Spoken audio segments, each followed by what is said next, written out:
நல்லாவே பேசிட்டீங்க.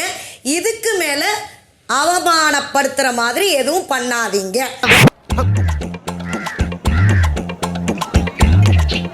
Hello jolly டெக்ஸ் மக்களே, நேற்று ஒயில்ட் கார்டு கண்டஸ்டன்ஸ் அப்படின்னு சொல்லிட்டு உள்ளே வந்தாங்களே 4 பேரும் தனித்தனியாக அவங்க கேம் பிளே பண்ணுவாங்கன்னு பார்த்தா அந்த வீட்டில் யாரோட சவுண்ட் அதிகமாக இருக்கோ அவங்கள பிடிச்சி அடிச்சா நம்மளோட ஃபேஸ் தெரிஞ்சிடும் வெளியே அப்படின்னு சொல்லி ஒரே பீஸை போட்டு அடிக்குது. அது வேற யாரும் இல்லை, பார்வதி தான்.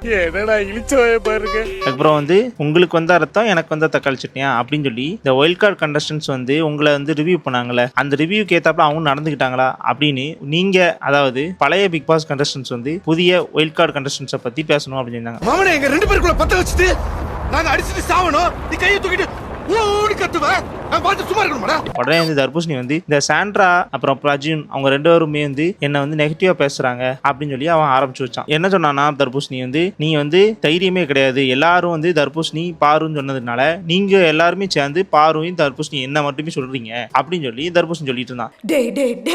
அது மட்டும் சொல்லாதடா. தர்பூசணி பேசும்போது தெளிவா பேசின மாதிரியே தெரிஞ்சு. இந்த மாதிரி எல்லாம் பேச சொல்லி யாரா சொல்லி கொடுக்குறா?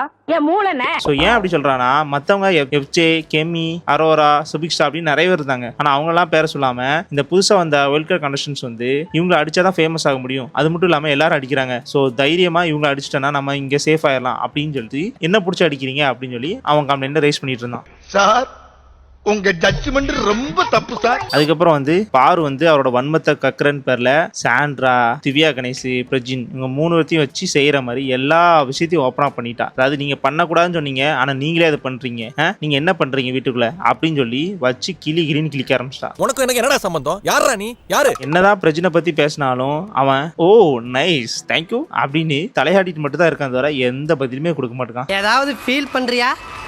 10 ரோஜா பறிக்கும் போது ஒரு முள்ளு குத்ததனடா செய்யும். சோ இதுக்கப்புறம் பாரு உட்கார்ந்ததுக்கு அப்புறம் தர்பூசணி திரும்பி பிரஜினை பத்தி பேசுறேன், நான் ஒரு விஷயத்த மறந்துட்டேன்னு சொல்லி பேசிட்டே இருந்தானா. சரி கம்மா கடுப்பான பிரஜின் நான் போய் தண்ணி குடிச்சிட்டு வரேன் அப்படின்னு சொல்லி அவனோட வாட்டர் பாட்டில் எடுக்க போயிட்டான். இப்ப பாத்தீங்களா அவங்களோட நாகரிகத்தை பாத்தீங்களா அப்படின்னு சொல்லி தர்பூசணி சொல்லும்போது, அண்ணே நான் என் வாட்டருக்கு நான் மறந்து வச்சிட்டேனே, அதனால போய் எடுக்க வந்தேனே, நீ பேசுனேன் அப்படின்னு சொல்லி அது நல்லா கலாய்க்குதுன்னு தெரியுது. ஆனாலும் தர்பூசணிக்கு புரிய மாட்டேங்குது. இறங்கி ஏதாவது செய்யலாமான்றாலும் கோவம் வருது, அந்த அளவுக்கு வருது. ஆனா இங்க திவ்யா கணேஷ் ரொம்ப கத்ததான் செய்யறா தவிர பாயிண்ட் பிடிச்சி பேசுற மாதிரி தெரியல. பிரஜின் ரொம்ப அமைதியா இருக்கான். சாண்ட்ரா பாயிண்ட் வைக்கிறன்னு பேர்ல நேத்து மட்டும் தான் பவரா பேசினா, பட் இன்னைக்கு ரொம்ப அப்சர்வ் பண்ற மாதிரி எல்லாத்தையும் பண்ணிட்டு இருக்கான். ஆனா இந்த அமித் பார்கு எதுக்கு வந்தாலே தெரியல, உட்காந்து ரீல்ஸ் பண்ணிக்கிட்டு அமைதியா உட்காந்து விளாண்டுட்டு இருக்கான்.